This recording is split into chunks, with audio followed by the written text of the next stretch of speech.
one-time rent adjustments in PaTMa are a way to either reduce the amount that you're expecting from a tenant or to charge them a little bit extra.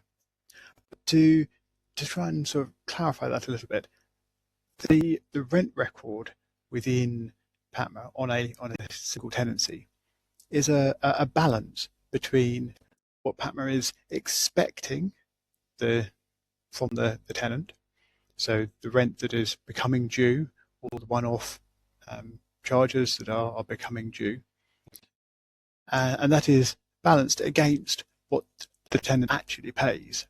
And they are two completely separate things in PaTMa. Obviously, they're tracked together, and sort of generally the hope is that the outstanding amount will be reduced to zero every month, where the amount the tenant pays balances out what is due on that tenancy. But they are completely separate things as they're tracked within PaTMa.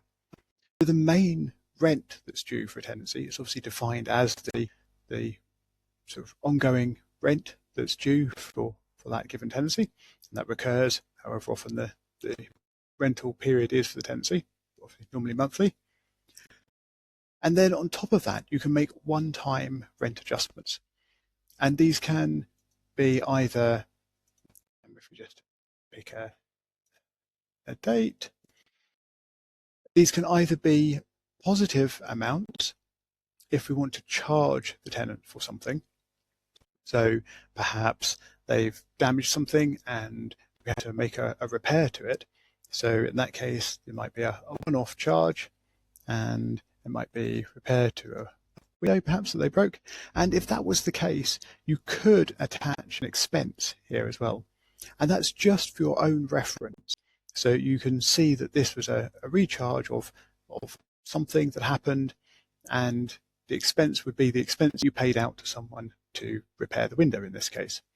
But that's just for your own reference. It doesn't have any impact or effect on how much the tenant is being charged or how much the tenant owes in extra for this rent adjustment. That's all down to the amount that is put in here. Alternatively, if we wanted to provide a discount for something, we can enter a negative number here. So maybe it was, maybe minus £100, and we're giving them the tenant a discount because they painted the stairs, perhaps. So there's perhaps an agreement that they would paint the stairs for you because they were in need of that, and rather than pay them separately or whatever, you would allow a rental discount on that. And in this case, there wouldn't be an expense related to that, because it's something that you're letting the tenant off. It's something that's cost you anything to recharge to them. So you would leave the expense completely empty, and you'd fill in the negative amount that you're changing the rent due by, because you're reducing the amount of rent that is due. Now, if we save this, you can then see on the rent record that the amount due, the amount due here is reduced by that £100 that we saw, and that means that the outstanding amount now, rather than being the £1,000 of the normal monthly rent, is now only £900 because it's been reduced by this £100 amount. Now, as I said, that's just what's due. It's completely separate from what's paid.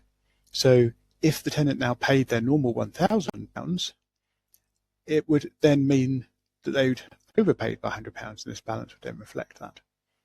And when we record rent, either here or through the bank feed, that amount could be whatever it is that's actually paid. It doesn't have to be what we've calculated here.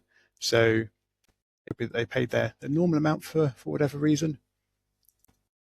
When we save that, and we'll just go back to the rent, then we can see that despite us giving them a discount on what was due, they paid the normal amount, and now they've still got a spare £100 outstanding. So perhaps they could reduce what they pay the following month. So the two sides are completely separate. We can make one-time rent adjustments which affect what PaTMa thinks is due in the tenancy, and then the amounts that are actually paid by the tenant are recorded separately. And this is just reflected in the outstanding amount that PaTMa tracks in order for PaTMa to be able to say when rent is overdue or is due from the tenant generally.